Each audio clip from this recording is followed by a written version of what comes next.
de del programa de política de drogas del CIDE. Me congratula tenerlas y tenerlos todos los colegas del programa, pero también académicas y académicos interesados en la política de drogas que hoy nos acompañan en esta edición número 5 del semestre de primavera 2022 del Centro de Investigación y Docencia Económica CIDE en su programa de política de drogas. Pues nuevamente hoy nos congratula tener una presencia, una voz indispensable en el tema de la política de drogas, la doctora Annette Hitler, a quien por supuesto le damos la bienvenida al seminario del programa de política de drogas. Bienvenida, doctora, ¿cómo estás? Buenos días. Buenos días, muchas gracias.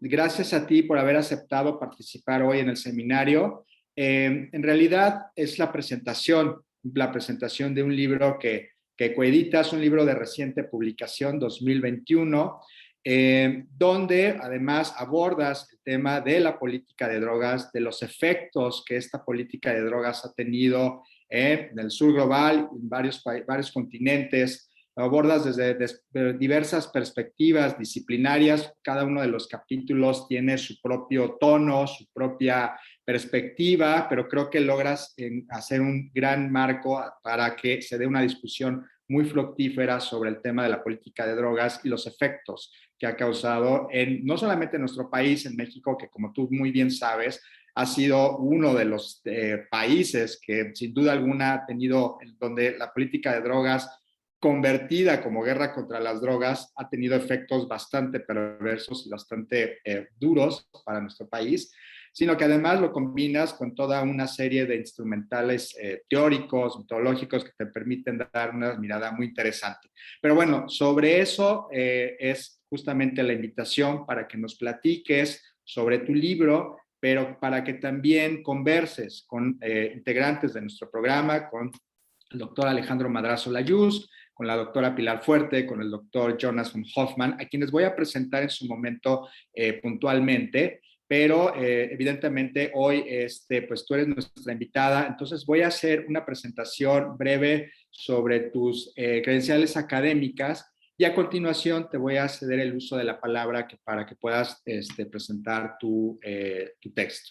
Bueno, para nuestra audiencia, la doctora Annette Hitler es directora del Global Security Program y Senior Research Associate en el Departamento de Política y Relaciones Internacionales de la Universidad de Oxford. Además, en la Oxford's Blavatnik School of Government es profesora en Seguridad Global y Crimen Organizado Transnacional. El trabajo de la doctora Annette Hitler se centra en la seguridad global en el mundo contemporáneo. Estudia la evolución de las dinámicas de seguridad en el contexto de los conflictos armados y la economía global ilícita, las transiciones de la guerra a la paz y las respuestas desde el Estado ante la inseguridad.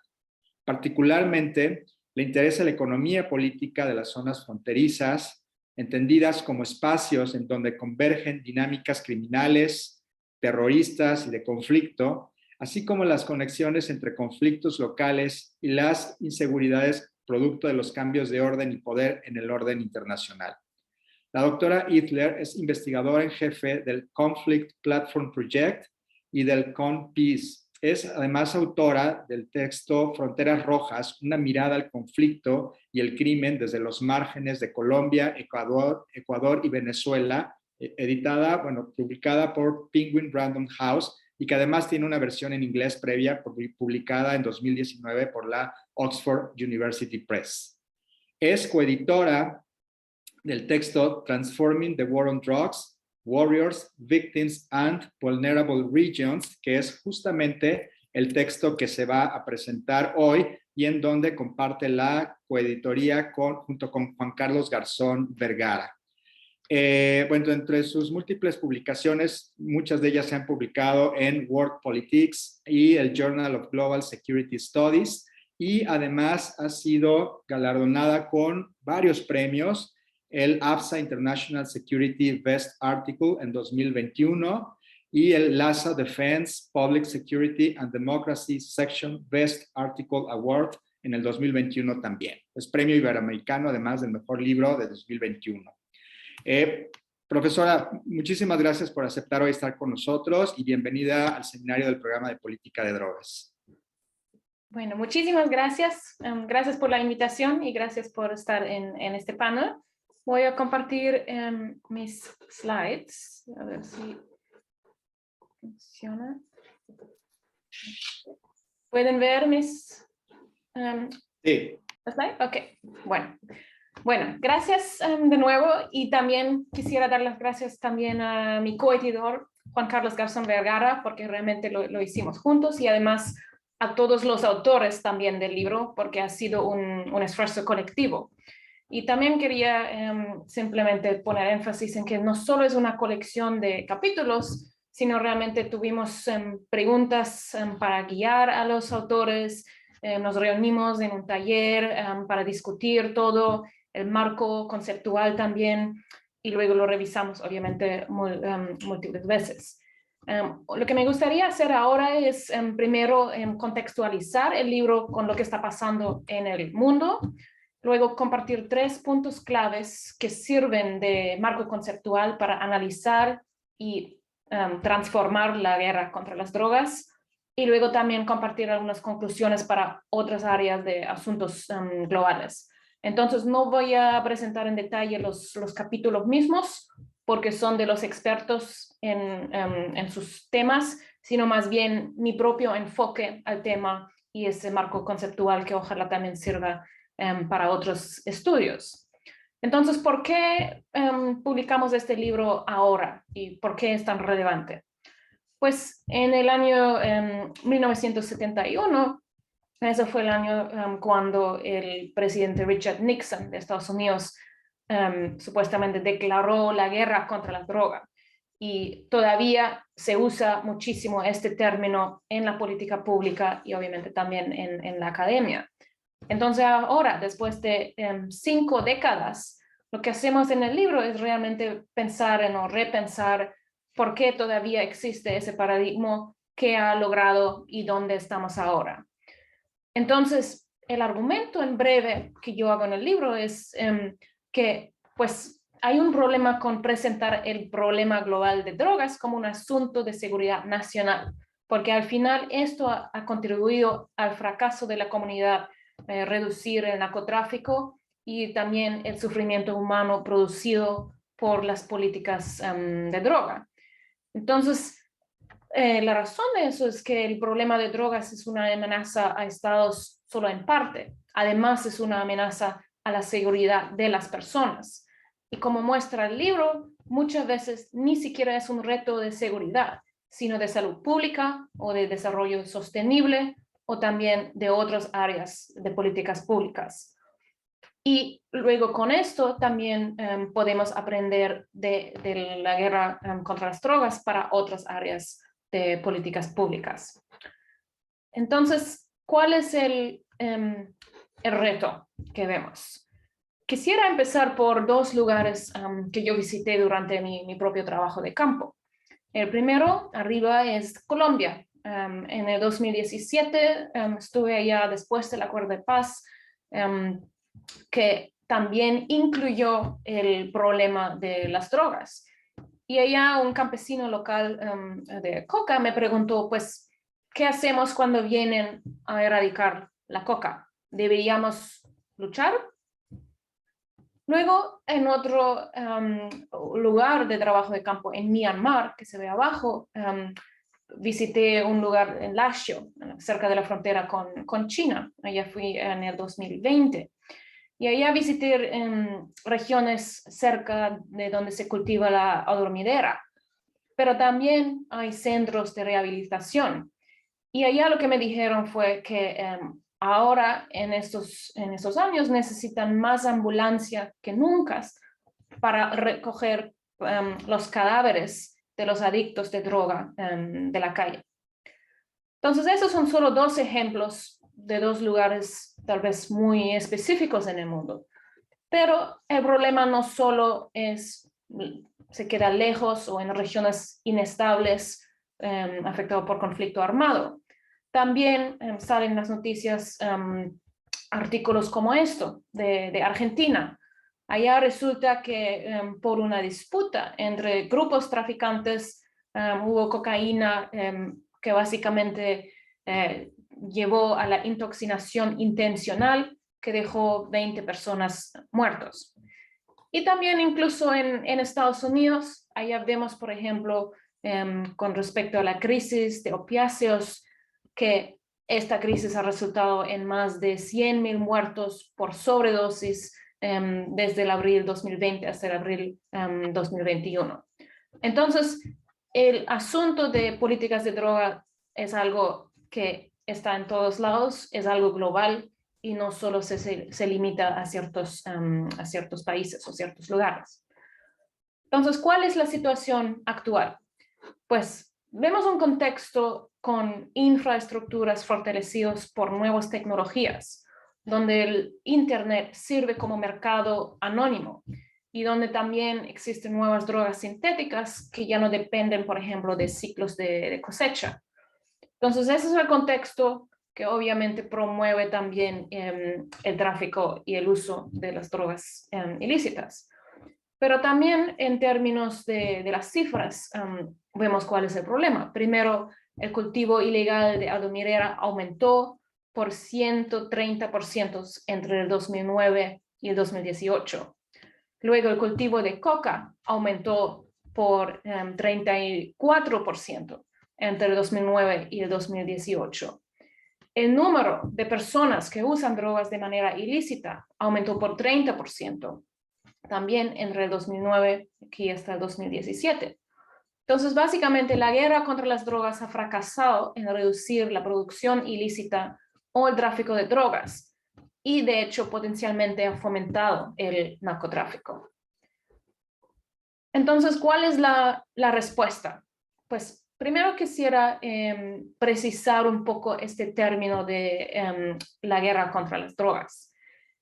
Se usó este término, como dije en el principio, después de la charla o del mensaje del presidente Richard Nixon, que básicamente habló en frente del Congreso sobre esto. Y en este mensaje, él dijo, America's public enemy number one in the United States is drug abuse. In order to fight and defeat this enemy, it is necessary to wage a new all-out offensive. Entonces, eso fue la frase inicialmente, que luego se interpretó como algo que es ahora mismo la guerra contra las drogas. Entonces, en el libro usamos el término guerra contra las drogas para referirnos a un fenómeno global que tiene manifestaciones muy diversas, en regiones muy diversas y también en asuntos muy diversas. Entonces, eso incluye la guerra contra las drogas liderada por Estados Unidos, pero también incluye guerras en otras regiones, como en Myanmar, y obviamente también las guerras literales y simbólicas contra los que usan las drogas en el mundo. Entonces, realmente es la encarnación del régimen de fiscalización internacional de drogas, que es un conjunto de acuerdos intergubernamentales sobre cómo se debería controlar las drogas dentro y entre los estados. Entonces, muchas veces se dice que este régimen se originó en el siglo XX, cuando se firmó el primer convenio de opio internacional en el 1912, y eso lo explica el profesor Gutenberg en el libro, en uno de los capítulos. Entonces, después, básicamente, tenemos varios hitos muy importantes. El primero es la Convención Única del 1961 sobre estupefacientes.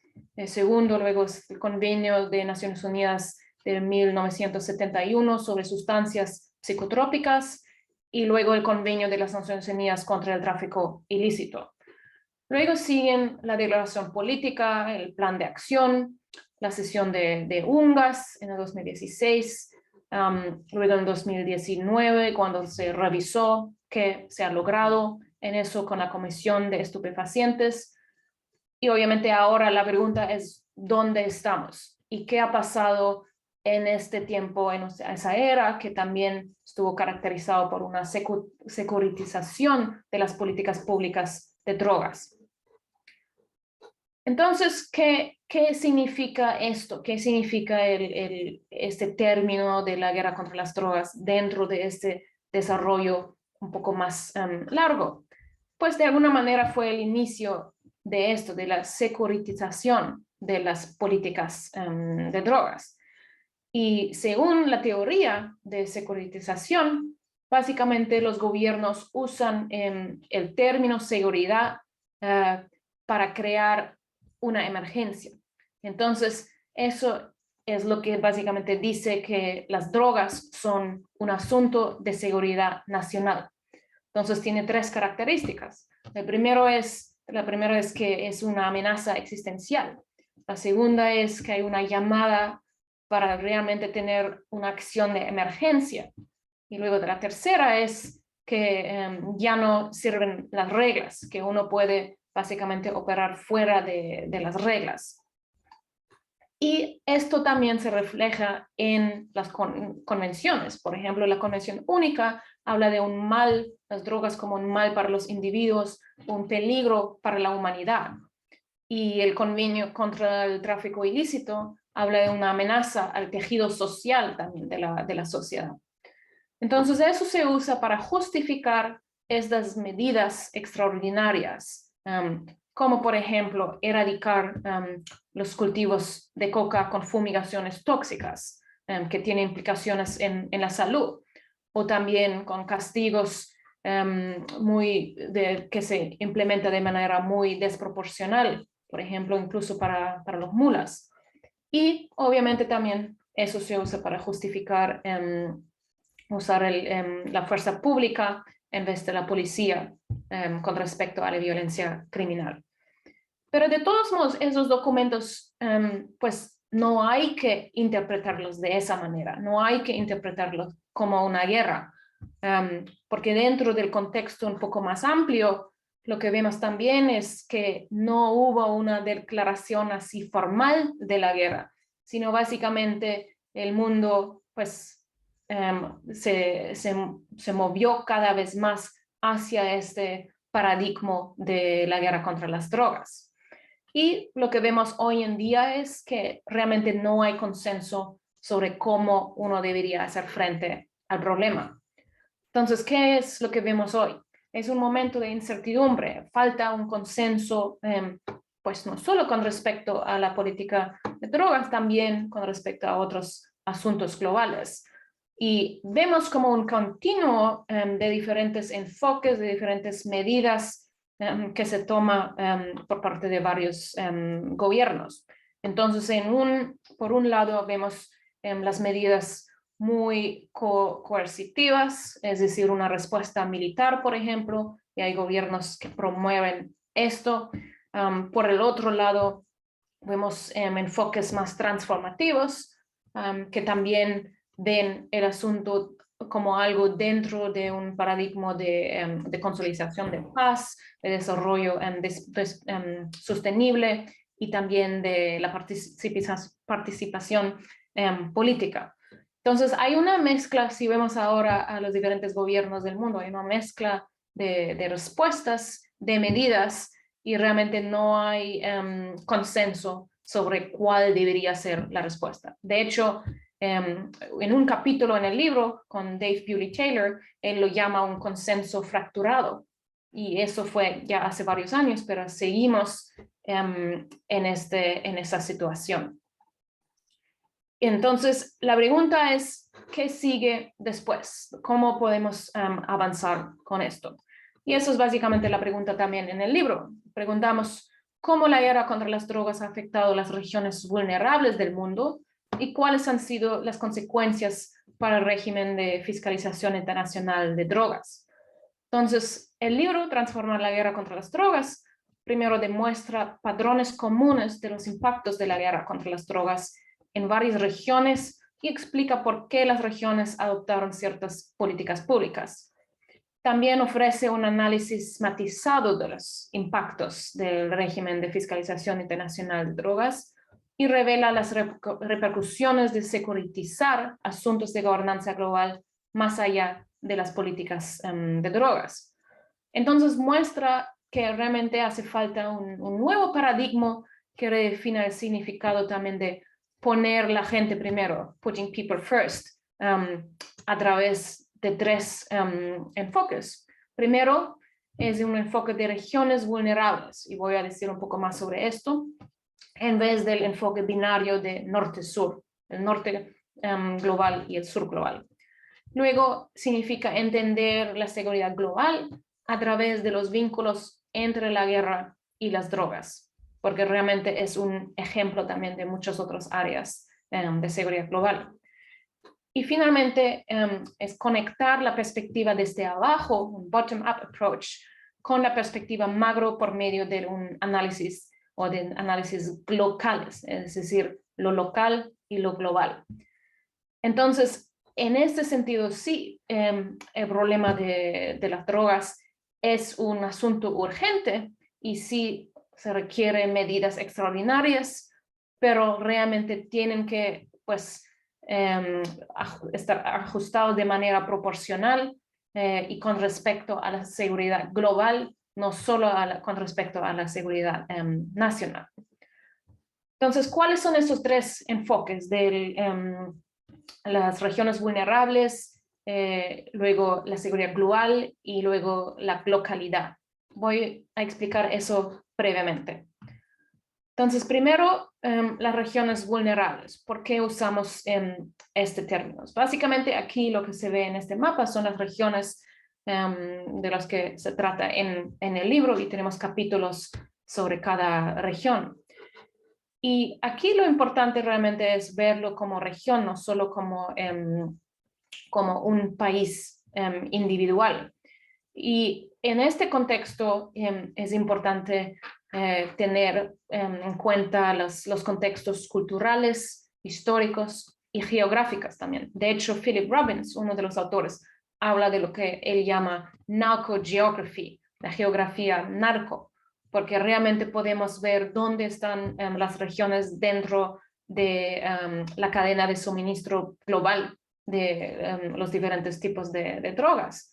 Y obviamente estos también son dinámicos, se pueden mover, y por eso también diferentes regiones pueden estar afectadas. ¿Y qué significa la vulnerabilidad?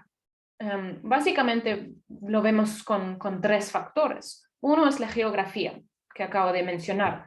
Es decir, son regiones que realmente están en esta cadena, en las rutas del narcotráfico, las rutas de suministro de la droga.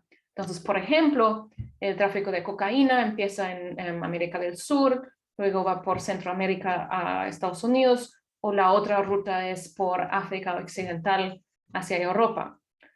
Luego, otro factor clave es los choques o el estrés que experimentan estas regiones. Por ejemplo, un choque puede ser un conflicto armado. Eso lo vemos en el contexto de Colombia, de Afganistán, de Myanmar, y allá obviamente hay que pensar de manera específica en las políticas de drogas, porque tienen que ver muchísimo con este contexto del conflicto armado, y eso lo hace más vulnerable. Y luego el tercer factor es que son regiones que muchas veces no tienen la capacidad para hacer frente a la situación.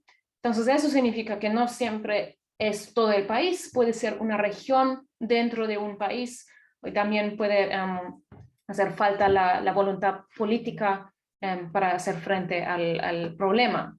Entonces eso explica por qué ciertos países y ciertas regiones son más vulnerables que otros. Entonces eso luego lleva al segundo punto, a la seguridad global, porque podemos entender mejor la seguridad global a través de este vínculo entre la guerra o la inestabilidad y las drogas. Y cuando hablo de seguridad global me refiero a la seguridad tanto de seres humanos, de la gente, como también de entidades políticas. Entonces son personas, son comunidades, son sociedades, pero también son estados, también son regiones. Entonces, este mapa, que es de un informe de Naciones Unidas y del Banco Mundial, muestra los flujos ilícitos en el mundo y también muestra las regiones que ahora enfrentan la inseguridad o la inestabilidad, como por ejemplo en partes, como mencioné antes, en África Occidental, obviamente también en Sudamérica, en Myanmar, en Afganistán, y vemos realmente aquí que coinciden, están en los mismos lugares. Y también nos muestra que la guerra contra las drogas realmente ha llevado a una situación en la cual la línea o la frontera, la diferencia entre quién es la víctima y quién es el autor de un crimen realmente es muy difícil verla. Esa línea es muy borrosa, porque muchas veces se considera, por ejemplo, mulas como los autores de un crimen, pero al mismo tiempo son víctimas porque están en una situación muy vulnerable, a veces están obligados a traficar la droga y realmente la proporcionalidad de los castigos no justifica tratarlos de cierta manera. También vemos con esto que hay un individuo, un vínculo clave en todo eso, que son los brokers, que son básicamente los individuos que están detrás de todo lo que está pasando y son los personajes que conectan los diferentes pasos, los diferentes flujos, es donde convergen los flujos y obviamente también es donde esos flujos luego sirven como fuente de ingreso en conflictos armados o en contextos un poco más frágiles. Entonces, muchas veces no vemos esos vínculos, no vemos esos brokers, los intermediadores que conectan todos, sino simplemente vemos los diferentes pasos. Y eso obviamente es un problema si lo entendemos en el contexto de la seguridad global. Otro punto clave aquí es también pensar en el rol del Estado. Y me refiero aquí en el rol del Estado, de los gobiernos, no solo como los que implementan o diseñan la política pública, sino también los estados, los gobiernos como responsables. Si empezamos con una perspectiva centrada en el Estado, muchas veces no vemos que al final no es algo blanco y negro, donde los criminales son los malos y los gobiernos son los buenos. Tenemos que tener en cuenta que también, obviamente, la corrupción, por ejemplo, contribuye a los flujos ilícitos y que el Estado mismo, los gobiernos mismos, tienen un rol muy importante aquí. Entonces, la pregunta no necesariamente es qué pueden hacer la policía, qué pueden hacer los militares, sino también cómo podemos mejorar la capacidad de los estados, la transparencia, la rendición de cuenta para mejorar la situación. Entonces, lo que hice hasta ahora fue realmente concentrarme en los asuntos que son muy relevantes para la seguridad global, pero como dije, eso también significa la seguridad de la gente y también la seguridad de las entidades políticas. Pero obviamente eso solo es un área de los muchísimos asuntos conectados a la política de drogas que hay que, básicamente, que hay que repensar. Y eso es lo que hacemos también en el libro con respecto a los otros capítulos. Entonces, analizamos también, por ejemplo, cuáles son las implicaciones con respecto a la salud, a los derechos humanos, al desarrollo, a las métricas de políticas de drogas, al uso de drogas y también el crimen común y el crimen organizado. Entonces, el reto realmente de las drogas o el impacto también de las políticas de drogas se puede ver en un continuo que básicamente empieza por el nivel global, pero va también al nivel local, porque al final hay que pensar en medidas de gobernanza global y también hay que pensar en políticas públicas que hay que implementar a nivel local, como por ejemplo la situación de los campesinos que cultivan la coca, para mencionar un ejemplo. Entonces, eso es lo que también tratamos de explicar con ese libro, que hay que tener un lente de análisis que puede moverse entre este nivel local y el nivel global, en vez de solamente ver el nivel global o el nivel local. Entonces, ¿qué significa eso también para otras áreas? ¿Qué podemos aprender de esto?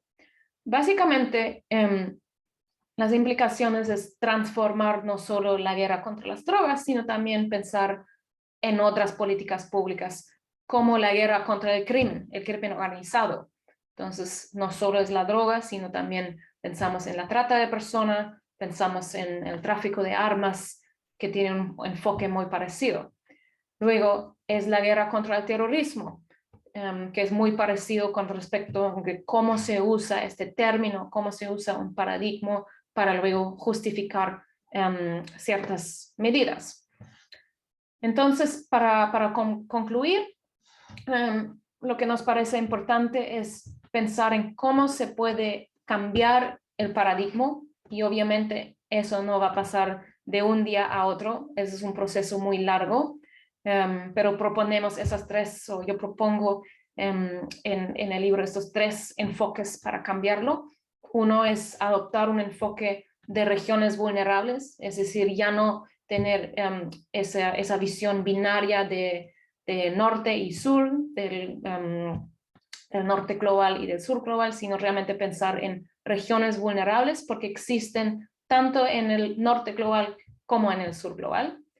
Luego, la segunda propuesta es conectar la perspectiva desde abajo con la perspectiva macro, para realmente tener esa visión local. Y finalmente, entender la seguridad global por medio de vínculos entre la guerra y las drogas, es decir, ver dónde coinciden los flujos ilícitos con esas áreas, esas regiones inestables, y cómo podemos entender sobre todo estos lugares donde convergen los flujos y donde hay personajes como los brokers, por ejemplo, que facilitan también esas conexiones.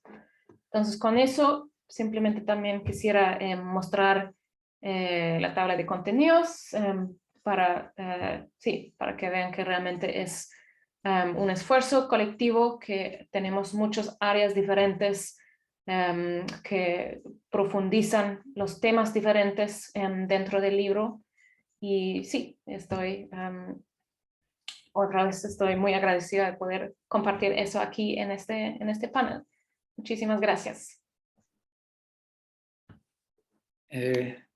Gracias, profesora.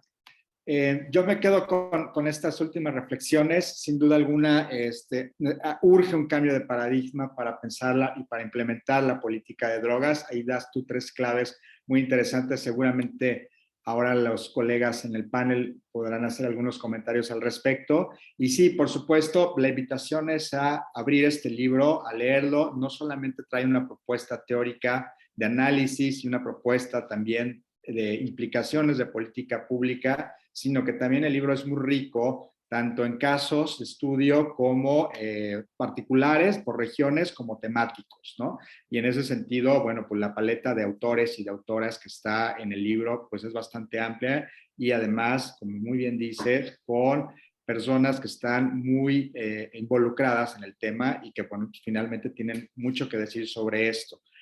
Yo no me detengo más en mi comentario. Quisiera entonces ceder el uso de la palabra al doctor Alejandro Madrazo Layuz. Voy a leer brevemente una semblanza. El doctor Alejandro Madrazo Layuz es doctor en Derecho por la Universidad de Yale, profesor e investigador de tiempo completo de la División de Estudios Multidisciplinarios del CIDE, y actualmente es profesor visitante en la Universidad Autónoma de Aguascalientes.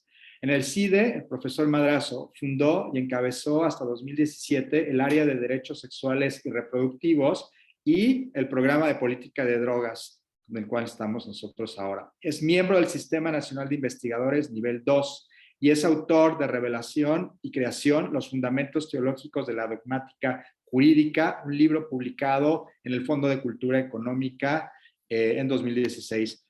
Queridísimo Alejandro, adelante, por favor, tienes 10 minutos para hacer tus comentarios, tus Pues, intervenciones. muchas gracias, Edgar. No deberíamos de perder el tiempo con presentaciones tan largas, cuando tenemos la atención de la autora, sobre todo de los comentaristas, pero te agradezco mucho las porras.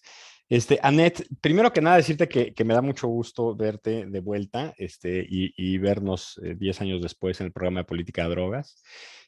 Tú no has cambiado tanto, pero sí estás ahora trayendo ya una aportación, creo que es muy sustantiva al campo, y en eso quiero felicitarte.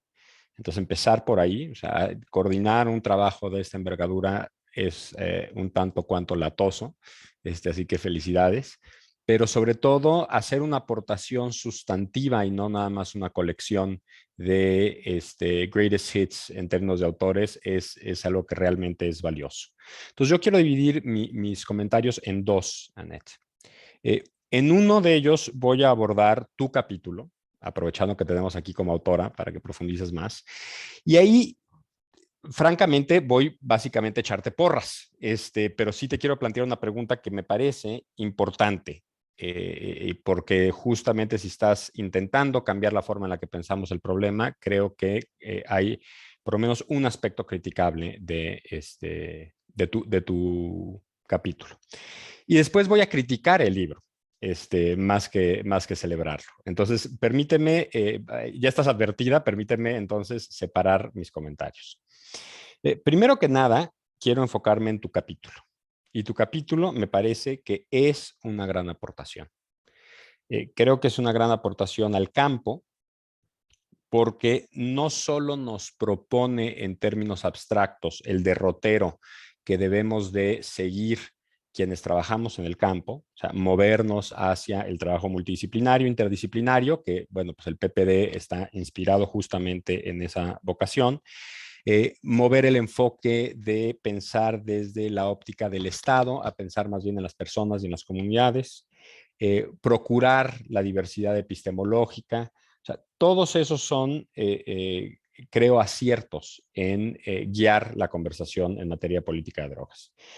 Pero más allá de eso, tú articulas un aparato analítico que creo que es bastante robusto, bastante atinado y que nos permite recomponer las piezas de la discusión y pensarlo de una forma distinta. Entonces, por ejemplo, nos propones movernos de un aparato analítico que habla de securitización o desecuritización y pensar más bien en políticas diferenciadas que sean, por un lado, coercitivas o transformadoras, ¿no? Entonces, nos estás aportando las herramientas para poder pensar de forma distinta. Y eso creo que es realmente la gran aportación de tu texto. Y quiero celebrarlo y quiero subrayarlo porque me parece muy importante. Y creo que vamos a necesitar tiempo para decantar tu propuesta y saber si se puede afinar, si vale la pena afinarla o no. Yo te lo digo con mucha franqueza, de una primera lectura, suscribo prácticamente todas tus propuestas y me parecen herramientas, o sea, tus propuestas de herramientas analíticas de categorías, y te diría, empecemos a trabajar con ellas. Me parece fenomenal. Pero aquí sí tengo una duda que creo que es importante, y es, en tu texto mismo, insistes en tomar como, por así decirlo, el gran objeto de estudio o el campo. En inglés dices el IDCR, o sea, el régimen internacional de fiscalización de narcóticos, ¿no? Y yo ahí sí creo que estás, de alguna forma, traicionando tu propuesta de modificación de paradigma, porque creo que el régimen internacional de fiscalización de drogas no es algo, no es una variable analítica que desde la academia podamos cambiar. Es una realidad política en un régimen internacional muy específico, con intereses que están ya invertidos en él, y que si algo nos han demostrado los últimos años, y sobre todo la reunión ad hoc en Nueva York de hace unos años, es que no va a cambiar. O sea, el régimen internacional sí, el consenso está roto, pero justamente porque está roto, veo imposible que se mueva en años próximos. O sea, los tratados no se van a modificar. Los cambios van a venir justamente por quienes se separen de ese régimen internacional. ya sea haciendo movidas formales como lo hizo Bolivia, o simplemente nadando de muertito como lo hizo Uruguay, después diciendo, bueno, pues sí, violamos los tratados y qué. Entonces, yo creo que es un error táctico importante cuando estás procurando modificar el paradigma, quedarte anclada en un régimen que francamente no va a cambiar.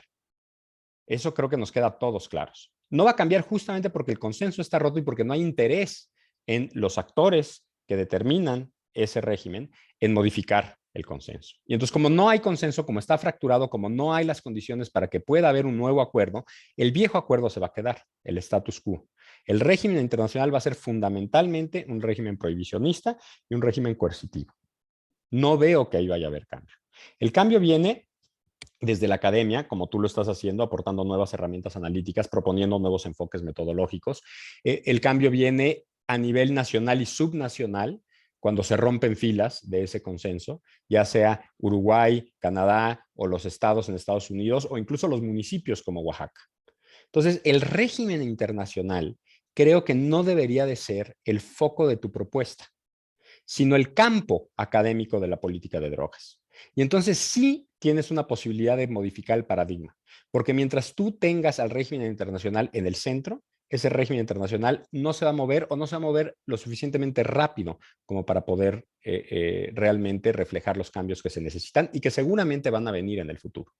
Entonces, a tu, creo, muy valiosa aportación académica, analítica, que efectivamente tiene el potencial para representar o iniciar o, pues no iniciar, pero sí impulsar un cambio de paradigma, modificando nuestras categorías analíticas, lo anclas a un régimen que está políticamente determinado y que no se va a mover. Y eso me parece un error. Entonces, mi propuesta es simplemente que cambies el enfoque, pero más bien me gustaría que respondieras a como por qué le das importancia todavía a ese régimen internacional. ¿Por qué no simplemente ignorarlo? O sea, ¿qué vamos a hacer con el régimen internacional? Ignorarlo, como se ignora la mayor parte de los regímenes internacionales de tratados.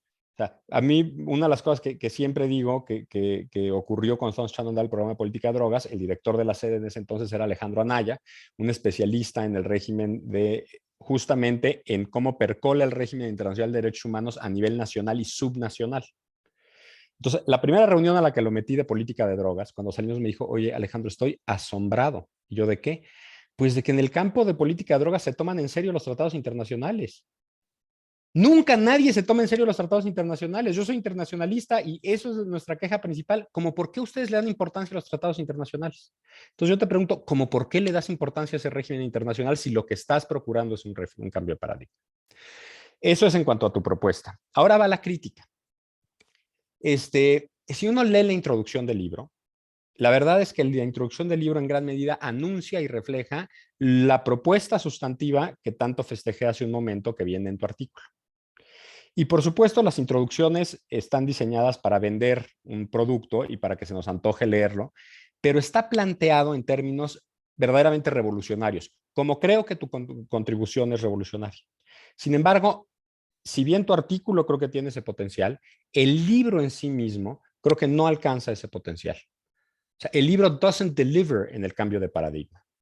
Hay, por supuesto, autores de enorme prestigio y gran trayectoria y a quienes admiro profundamente, incluso que en ocasiones naturalmente aportan esa perspectiva, ¿no? O sea, Paul Gutenberg, bueno, pues él solito es interdisciplinario en su trabajo, ¿no? Kasha y Damon, bueno, pues ahí hay un diálogo interdisciplinario, ¿no? Eso ocurre naturalmente, pero también hay artículos que son muy parecidos a los que siempre se ha hecho en este tipo de campos. Una recopilación de la información más o menos completa de una región particular y en la que no se refleja tu propuesta, tu muy ambiciosa y creo muy acertada propuesta de un verdadero cambio, no solo de enfoque, sino también de las herramientas analíticas. Y entonces, pues la verdad es que no te culpo en que eso haya pasado en el libro, porque pues eso pasa con un libro colectivo.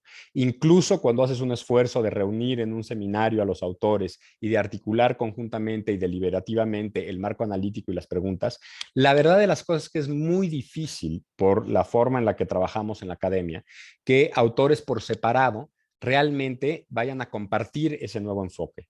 y vayan a realmente permear en su trabajo un nuevo enfoque que está surgiendo de esa conversación. Si hay una o dos reuniones del grupo de trabajo, difícilmente uno se acostumbra a la nueva nomenclatura o al nuevo enfoque. En gran medida, esa es la razón por la cual aquí creamos un programa permanente de política de drogas que es multidisciplinario, con la idea de que la convivencia cotidiana de distintas disciplinas eventualmente diera lugar a la interdisciplina. Y entonces, mi pregunta aquí es, ¿cómo por qué escogiste una herramienta tan poco versátil? Such a clunky tool, déjame usar el inglés, such a clunky tool como un libro colectivo de este tipo para proponer un cambio de paradigma. O sea, yo creo que tu texto, que en la introducción, en mi opinión, o yo veo tu mano en la introducción tratando de proyectar a todo el libro lo que es tu propuesta es enormemente valiosa y realmente tiene la posibilidad de romper con la forma en la cual, o de abonar al rompimiento en la forma en la cual hemos pensado en el campo estos temas. Pero después el libro completo, pues no es tan claro en ese rompimiento. Hay mucha mayor inercia. Entonces, te echaste sobre los hombros la inercia del campo en un esfuerzo por modificar el campo. Entonces, yo quiero preguntarte por qué escogiste esta herramienta y sobre todo, si te puedes sincerar con nosotros y decirnos y cómo te sientes del resultado. Porque puedes decir, bueno, pues lo hice porque aunque es una herramienta torpe, pues hay que empezar. Y así es como se hace y algunos podrán y otros no podrán y bueno, pues y me parece perfectamente válido. Pero entonces quisiera saber cuál es tú, ya concluido el esfuerzo, qué tan satisfecha estás con la capacidad transformadora del libro en sí mismo. Muchas gracias, Alejandro Madrazo. Muy interesante la exposición de argumentos de Alejandro. Dos preguntas, sin duda alguna, muy importantes. La idea, Anet, es que puedas responder de una vez al profesor Madrazo y comentar sobre estas dos preguntas. Bueno, muchas gracias. Gracias por los comentarios, también por leerlo. Y bueno, voy a contestar las preguntas. Primero, sobre lo que tú llamas el error táctico. De hecho, yo creo que estamos más de acuerdo que tú ahora planteas.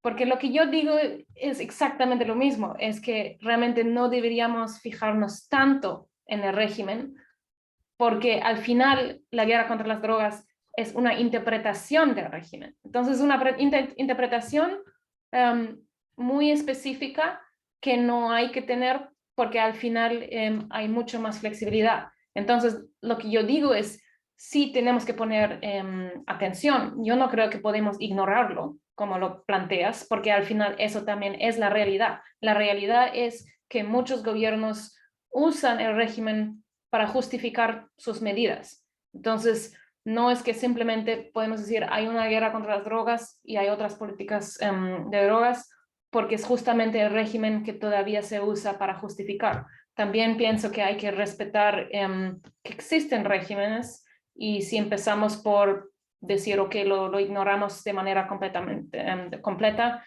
a largo plazo eso tal vez no va a servir muchísimo. Entonces, lo que yo digo más bien es decir, es una interpretación específica, es decir, existe el régimen, hay problemas con el régimen, pero al final el régimen en sí no dice hay que tener una guerra contra las drogas. No, se le puede interpretar de manera muy diferente y hay cierta flexibilidad, lo que hemos visto también con respecto a varios países o regiones. Entonces, yo diría que sí, obviamente después hay que ir más allá y hay que pensar en cómo implementar otras políticas públicas y por eso hago esa propuesta con esos tres enfoques también, pero en sí el régimen no es el obstáculo principal, es la interpretación del régimen. Entonces eso, uno podría decir, ok, hay que ignorarlo, lo que yo digo es, no ignoremos que eso sirve como justificación, pero igual seguimos con otra interpretación. Entonces ahí ya creo que en realidad convergemos en lo que pensamos. Y sí, obviamente me parece excelente la propuesta de decir, ok, cómo podemos seguir, qué puede venir después, y me gustaría trabajar más en esto y concentrarme más en esa propuesta. Pero en el libro básicamente la idea es, el punto de partida es, ok, si ese es el régimen, no hay consenso, ¿cómo igual podemos movernos adelante? Y de hecho eso yo creo que es un poco relacionado al otro punto que haces sobre qué tanto revolucionario es el libro o cómo yo me siento con el resultado. Y de hecho estoy muy feliz que se ha publicado. Bueno. ¿Sabes cómo es? Sí, sí, Sacar un sí. libro siempre es en sí algo, sí, algo importante, creo. Pero también pienso que es importante mantener esas perspectivas muy diversas dentro del libro. Porque lo que no me gustaría hacer es conseguir algo como un brainwash, donde al final todos los autores dicen lo mismo. Entonces la idea con ese libro justamente no fue decir eso es algo que representa una sola perspectiva, sino otra vez ver cuál es la realidad. Pues la realidad es que hay perspectivas muy diversas, tanto dentro del sector pues, de los gobiernos, ¿no? Es muy diverso, pero también todavía pues, en la academia. Y fue importante respetar esas perspectivas diversas. Y yo creo que es un logro, de hecho, bastante grande, que a pesar de esas perspectivas diversas, todos pueden llegar de alguna manera a esa conclusión que sí, que hay que cambiar el paradigma, todavía no completamente separado del régimen. Eso es lo otro importante, porque eso también es la realidad. Es decir, a pesar del contexto del régimen, incluso en este contexto, es posible movernos adelante. Y eso significa sí, no es, en este sentido, no va a haber una revolución inmediata, justamente porque existen esas diversas perspectivas, pero obviamente el objetivo al final es llegar a esa situación. Entonces, aunque a mí personalmente me hubiera gustado ser más revolucionaria en este sentido, creo que hay que ser realista y a eso sirve el libro. Yo creo que el libro realmente sirve a ver dónde estamos en términos del análisis académico en el mundo y dónde estamos con respecto a la política pública. Y sí, de cierta manera también es un punto de partida, es decir, con esto lo que tenemos ahora, vemos que a pesar del contexto, incluso en el contexto del régimen, es posible tener un cambio poco a poco en varios pasos, pero obviamente después de eso viene separar la propuesta con nuestros enfoques, pensar en las regiones vulnerables, la localidad y este análisis que yo propongo y ver de manera separada o individual cómo se puede usar eso de la mejor manera. Entonces, sí, yo creo que son como las dos cosas. Por un lado, dejarlo dentro del contexto de la realidad, ser más realista en términos a las perspectivas, pero me gusta mucho lo que planteas de tomarlo como más separado y yo creo que eso podría ser el próximo paso. Gracias. Muchas gracias, doctora Annette. Bueno, a continuación le voy a dar la palabra al colega, el doctor Jonas von Hoffmann. Leo brevemente su semblanza. El doctor Jonas von Hoffmann es doctor en ciencia política por la Universidad de Oxford, profesor investigador visitante del Centro de Investigación y Docencia Económicas y además colaborador del programa de política de drogas del CIDE. Trabaja diferentes aspectos de la política de drogas, en específico los procesos y resultados de la regulación del cannabis en América Latina. En sus investigaciones recientes, Jonas explica por qué la regulación de la marihuana ocurrió en algunos, pero no en otros países de la región. Él ha publicado capítulos y artículos sobre aspectos de su agenda de investigación en el Journal of Politics in Latin America, en el International Journal of Drug Policy y en Addiction. Muchas gracias, profesor von Hoffmann. Adelante, tienes el uso de la palabra. Muchas gracias por la invitación y gracias por poder leer y comentar ese libro y felicitaciones, Annette, al libro, que me parece fenomenal. Es un tour de force sobre la política de drogas sus consecuencias y las críticas que han generado, ¿no? el régimen internacional de drogas en diversos países y abarca diversos temas.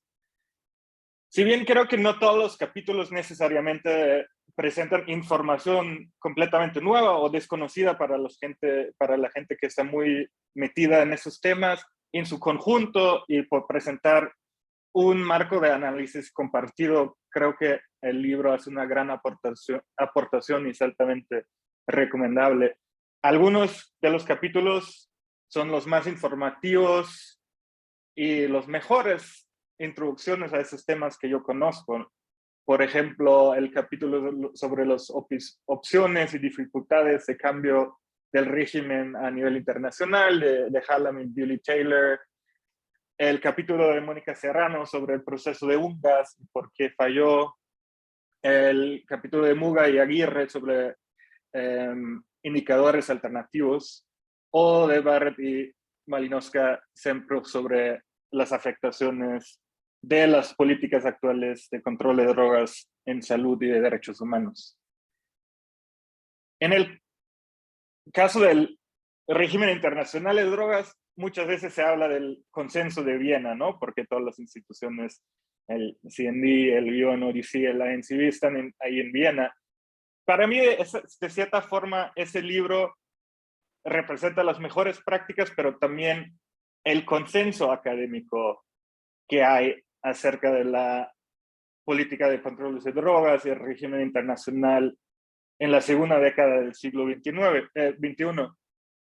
Y simplificando de una manera muy grosera, es que el régimen no funciona y está generando múltiples afectaciones y consecuencias negativas y por ende transformaciones son necesarias. Y en el último capítulo se hacen 7 recomendaciones que yo creo que son muy consensuradas entre muchos de los académicos que estudian ese tema. Pero también como ocurre con el consenso de Viena, yo creo que en ese consenso académico que representa el libro, hay ciertas diferencias de tensiones abajo de la superficie. Y para mí uno de esos es, por ejemplo, en el capítulo sobre África de Poku y Anning, argumentan que despenalizar la posesión y el uso de sustancias no es una opción porque produciera consecuencias más graves en salud en esos países. Yo creo que eso es una posición de que muchos de los demás autores y por lo que escriben no comparten necesariamente.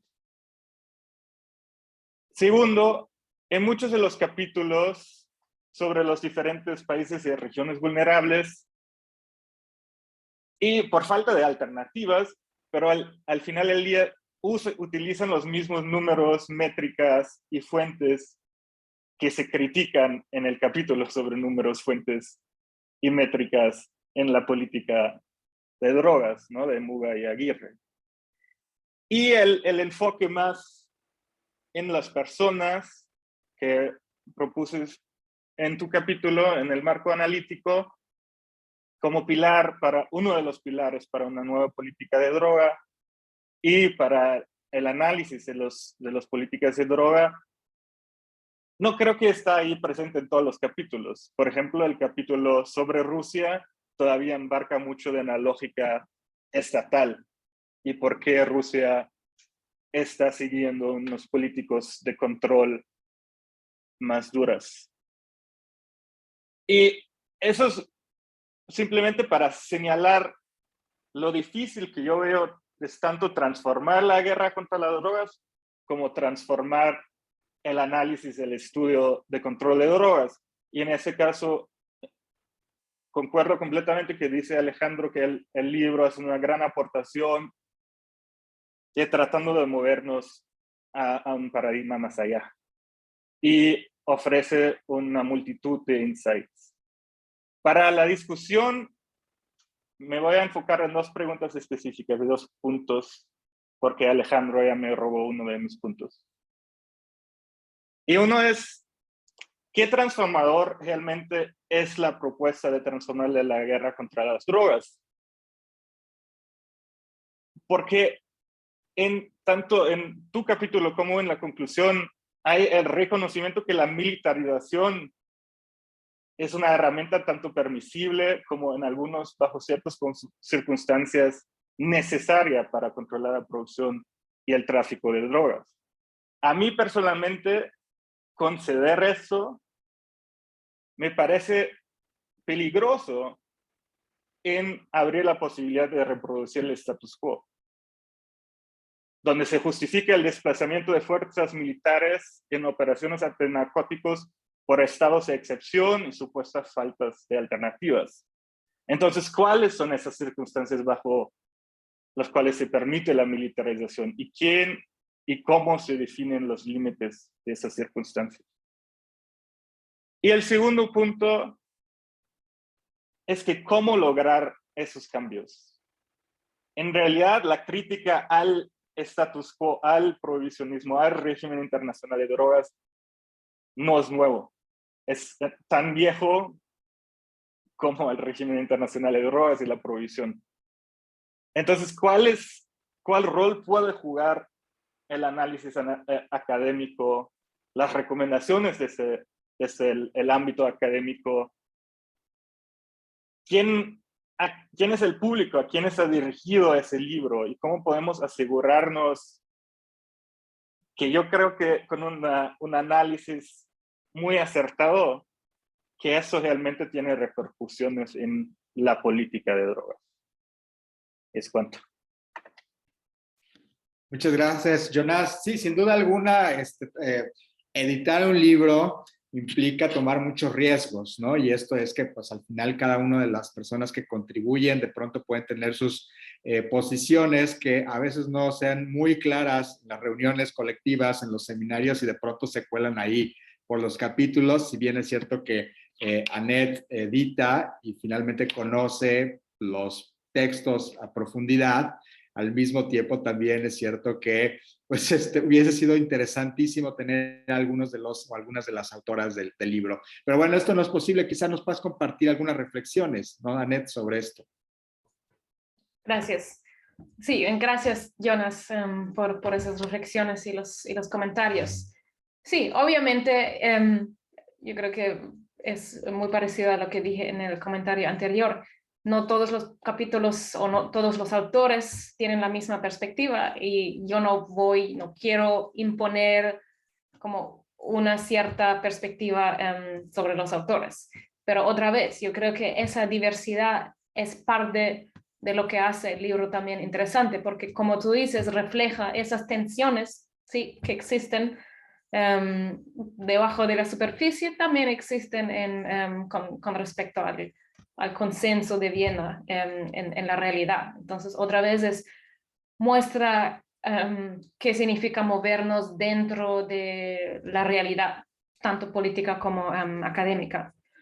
Tus preguntas sobre, pues, qué tan transformadora es la propuesta y tu preocupación con respecto a la militarización. Sí, comparto eso, comparto que, pues, esa duda que obviamente no queremos incentivar algo que sabemos que es un problema, pero al mismo tiempo yo pienso que hay que reconocer que en parte, obviamente, el narcotráfico y la violencia, los actores del narcotráfico sí constituyen un reto de seguridad. Entonces, hay que tener mucho cuidado en no alejarse demasiado o rechazar todo lo que tiene que ver con seguridad cuando hablamos de eso, y pensar en cuáles podrían ser los nuances. Entonces yo pienso, lo que tú dices es muy, muy importante, pensar en cuáles son las circunstancias y cómo se definen. Entonces yo creo que sí, no es posible excluir en 100% la posibilidad de pues usar la fuerza pública, pero depende del país, y obviamente México tal vez aquí es un caso muy particular por la falta de resultados o por las consecuencias no muy positivas que hemos visto. Entonces yo creo que también la perspectiva de México aquí es muy particular, pero coincido en lo que dices, que hay que sí, plantear de manera muy específica dónde están, cuáles son los límites, cuáles son las circunstancias específicas. Y eso es parte de pues lo que critico con respecto a la interpretación del régimen como la guerra contra las drogas, porque obviamente no existen estos puntos específicos allá, y de eso se aprovechan gobiernos porque lo usan como justificación de manera muy, muy general, que no debía ser. Entonces, eso yo creo que es parte de eso, son esos nuances.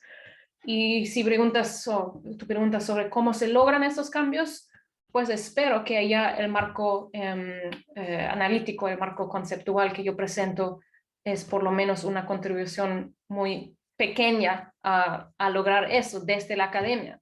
Es repensar nuestros lentes analíticos, es repensar cómo analizamos los temas, que debería ser desde las personas, en este estado, el enfoque también combinar o conectar el nivel local y el nivel global, porque incluso allá en la misma academia hay autores, hay académicos que se concentran en la gobernanza global, que trabajan el tema de regímenes, y hay otros tipos de académicos, digamos, que trabajan solamente en ciertas políticas públicas a nivel local. Entonces, eso es una manera para cambiarlo, y repensar también esa diferencia entre el norte global y el sur global, porque al final son esas regiones vulnerables y podemos identificar los tres factores que menciono que son lo que los hace vulnerables. Entonces, eso es una manera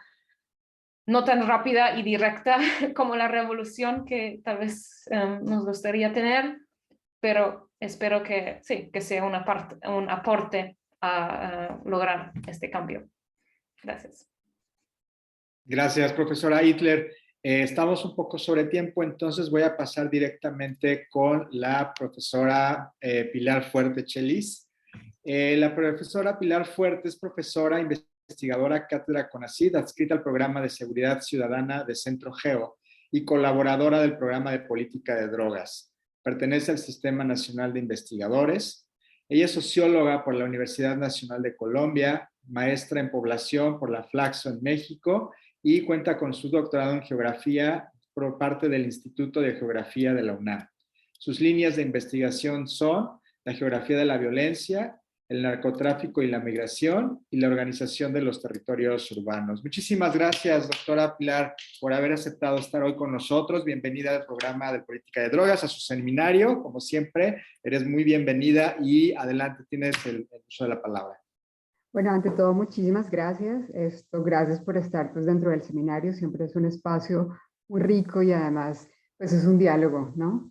Y dentro de ese diálogo pues también quiero agradecer a la profesora Annette por estar con nosotros y compartir este libro. Yo la verdad disfruté muchísimo el capítulo que tuve la oportunidad de leer, que fue el capítulo 5, y pues también tuve la oportunidad de elegir uno de los capítulos y me llamó muchísimo qué es lo que está pasando en América del Sur, porque es una de las regiones donde pues se ha concentrado muchísimo la política de drogas, pero también se ha revelado, ¿no? Y ha sido uno de los pocos espacios donde ha dicho, hombre, ¿por qué no cambiamos un poco ese paradigma de la prohibición y pensamos otras alternativas? Entonces, lo disfruté mucho en ese sentido y por eso también elegí este capítulo 5. Entonces, para ser un poquito más ágil, me permito pues leer unas palabras que hice. Sé que no esté la autora principal, que es Angélica Durán Martínez, que también es colombiana, que es politóloga de la Nacional y que pues también la conozco. Entonces, pero espero en algún momento poder compartir con ella, pero profe Annette, si puedes compartir muchas de las experiencias o las preguntas que puedo también dar, te lo agradeceré muchísimo. Entonces, el capítulo se titula Transformando la guerra contra las drogas, América del Sur, desde la anuencia a la rebelión. Una de las mayores preocupaciones en atender el panorama internacional ha sido el consumo de drogas y todo lo que ello implica. Los impactos negativos de esta actividad han provocado la adopción de una serie de políticas y medidas para enfrentar este fenómeno, aunque sin un éxito esperado. Por esta razón, se han realizado diferentes análisis que pretenden entender los errores y los aciertos que han tenido las políticas implementadas en diversos países para el control y la producción de la droga. El libro, Transformando la guerra contra las drogas, es justamente un profundo esfuerzo por comprender los efectos que estas políticas han tenido no solo en el ámbito del control de las drogas en el nivel local, sino también incorporando perspectivas más globales. En ese sentido, el análisis de Angélica Durán Martínez sobre las políticas de droga en América del Sur es revelador, en tanto que nos permite comprender las dificultades y los obstáculos que estas medidas han enfrentado, además de los efectos que han tenido. El capítulo comienza visibilizando un hecho que ha sido ampliamente trabajado por la literatura, como es que la política estadounidense ha tenido un impacto fundamental en las medidas que los países sudamericanos han tomado para enfrentar este fenómeno. Estas políticas se encuentran plasmadas en lo que conocemos como el Régimen Internacional de Control de Drogas, RICD, y han sido adoptadas en muchas de las regiones de América, debido a la influencia que los Estados Unidos tienen sobre la región y gracias a que en este país se encuentra el mercado de consumo de drogas más grande. Durán Martínez comienza con que pese a la influencia de Estados Unidos y el RICD, en algunas regiones de América del Sur surgieron discursos que invitaron a la búsqueda de nuevas propuestas con enfoques diferentes a los promovidos por el RICD. El ejemplo que ilustra esta situación es el discurso que el fiscal general de Colombia, Gustavo de Grey, pronunció en una conferencia internacional en Baltimore en 1993, cuando invitaba a los asistentes a buscar alternativas del prohibicionismo del consumo de drogas. Por desgracia, esta propuesta no fue bien vista ni en Colombia ni en Estados Unidos, país donde se le retiró la visa. Una de las virtudes del capítulo es la contextualización de la región de Sudamérica dentro del ámbito de la producción de drogas. Nos menciona, por ejemplo, que 3 de los mayores productores de cocaína se encuentran ahí, siendo de esta sustancia el mayor punto de inserción dentro del mercado global. Por supuesto, la autora no se conforma con ello y hace una detallada descripción del papel que desempeñan otros países sudamericanos en la producción y en el tránsito a nivel global. Dicha descripción viene informada desde una perspectiva que considera elementos históricos, políticos, geográficos y, la verdad, muy especialmente, también analiza la opinión pública, que permite entender la dinámica de estos países en el escenario de la cadena de producción. La autora también desarrolla con bastante claridad los efectos que la política de drogas ha tenido en Sudamérica. Destaca en este sentido el efecto cucaracha, en el cual las políticas prohibicionistas que pretenden erradicar la producción de la droga solo han logrado el desplazamiento de producciones a otras regiones. Durán Martínez explica que estos fenómenos tienen como consecuencia una dinámica en la que la producción disminuye o aumenta dependiendo de las medidas que toman cada uno de esos países. También Durán Martínez comenta que las políticas de erradicación de tráfico en muchas ocasiones ha sido militarizada, dando a entender que los gobiernos toman mano dura en contra de estos delitos. Sin embargo, como lo demuestra con algunos datos, los efectos de estas políticas han tenido, en realidad, posiciones terribles, porque gran parte de las violaciones a los derechos humanos se han dado por este tipo de visiones. Esas políticas, como nos dice, en ocasiones han fragmentado a los grupos y a los grupos criminales, haciendo aún más difícil controlar este problema. Aunque no pareciera tener un tono demasiado crítico este capítulo, la autora expone muy bien algunas de las razones por las cuales las políticas de RICD no han funcionado adecuadamente para la región. Su análisis se ve enriquecido toda vez que reconoce que este tipo de medidas militarizadas han conseguido tener un impacto significativo en la violación a los derechos humanos, además de que muchas veces están sustentadas en estereotipos y prejuicios ideológicos que determinan y afectan a los ciudadanos de dichos países.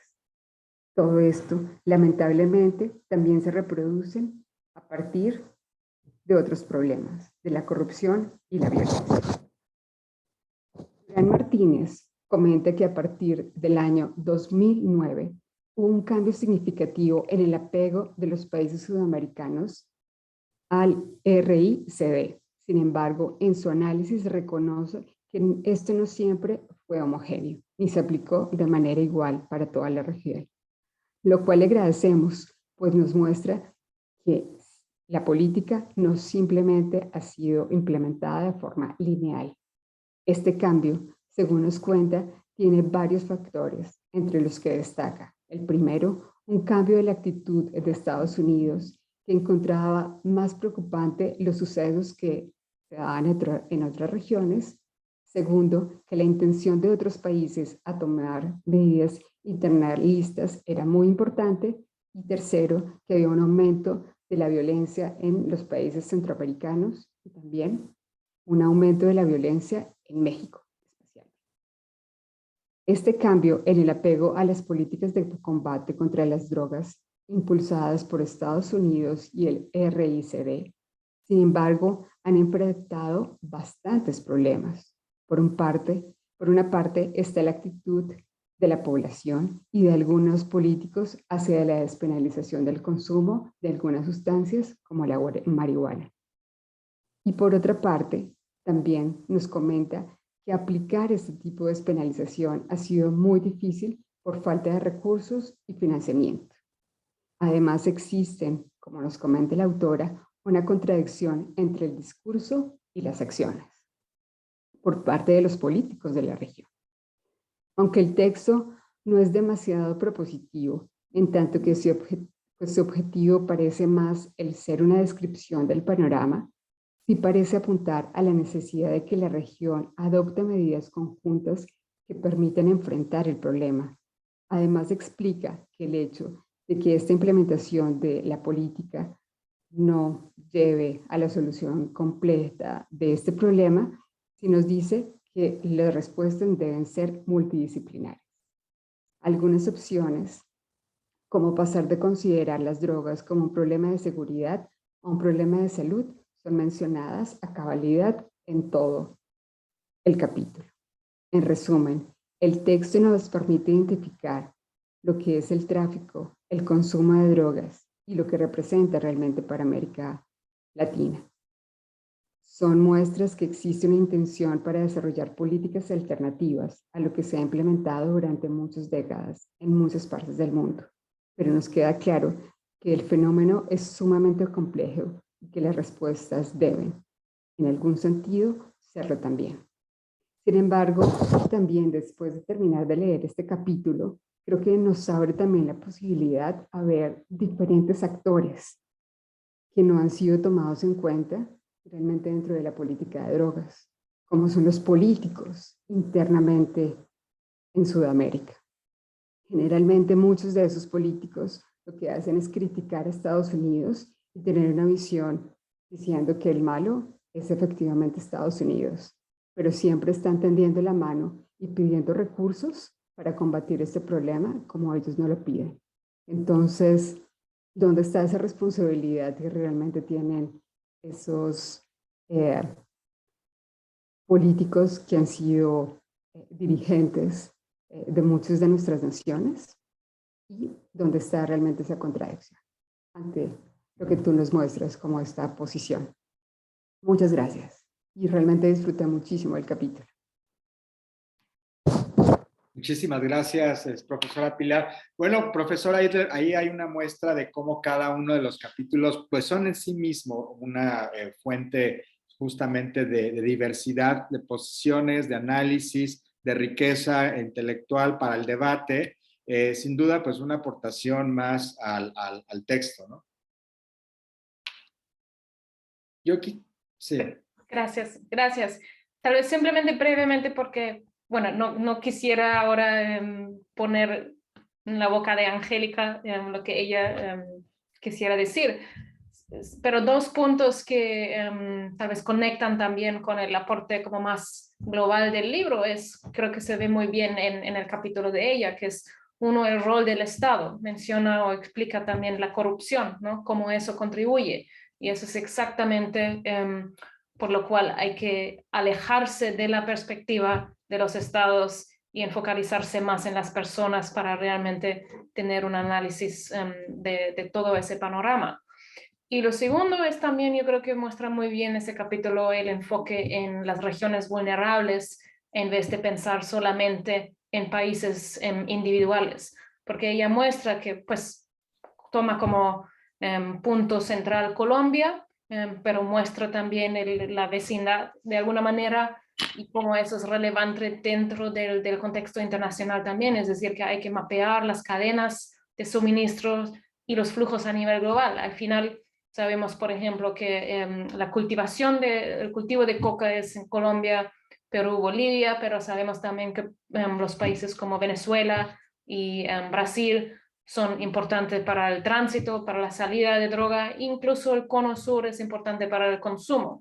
Y si hacemos el zoom out a nivel global, eso es simplemente el punto de partida luego a las rutas a Estados Unidos y a África Occidental y Europa.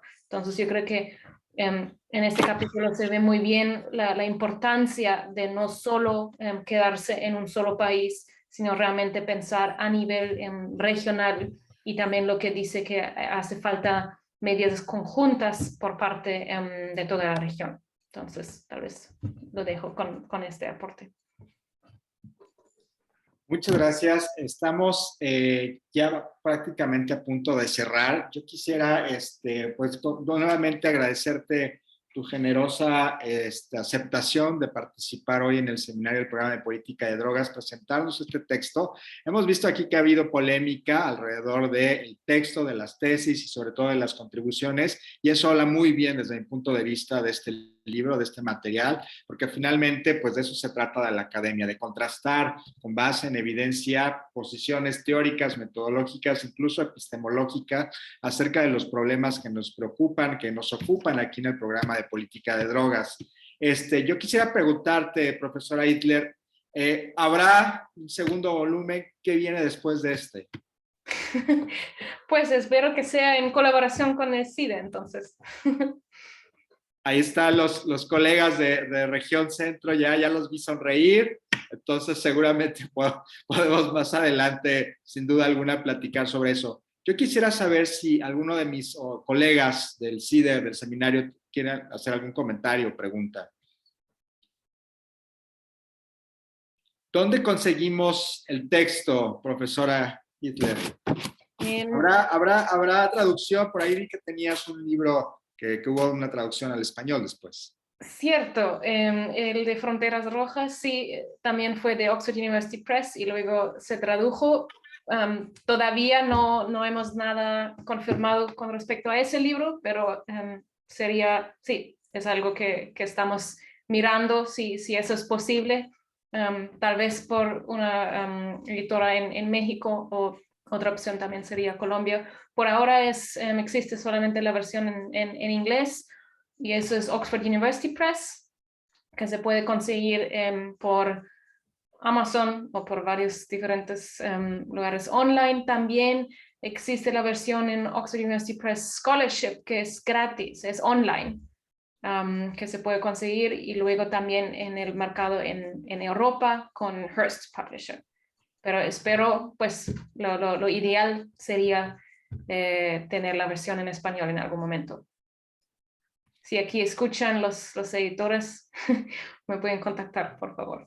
Sin duda. Pues esto se difunde por las redes sociales. Ahí está el documento, el video en las redes sociales del CIDE, Transforming the War on Drugs, Warriors, Victims and Vulnerable Regions, editado por Annette Hitler y Juan Carlos Garzón Vergara, donde se propone, justamente se hace una crítica, se propone un cambio al régimen internacional de drogas, un cambio de paradigma para entender la política de drogas, se proveen instrumentos teóricos, metodológicos, se hacen análisis temáticos, estudios de caso por regiones, donde la diversidad de las y los autores pues muestra que este es un campo vivo, como dice siempre Alejandro Madrazo, un campo en construcción, un campo que está apuntando a una mayor diversidad metodológica, aspira en algún momento a la interdisciplinariedad, y bueno, este es un paso en esa dirección, me parece a mí.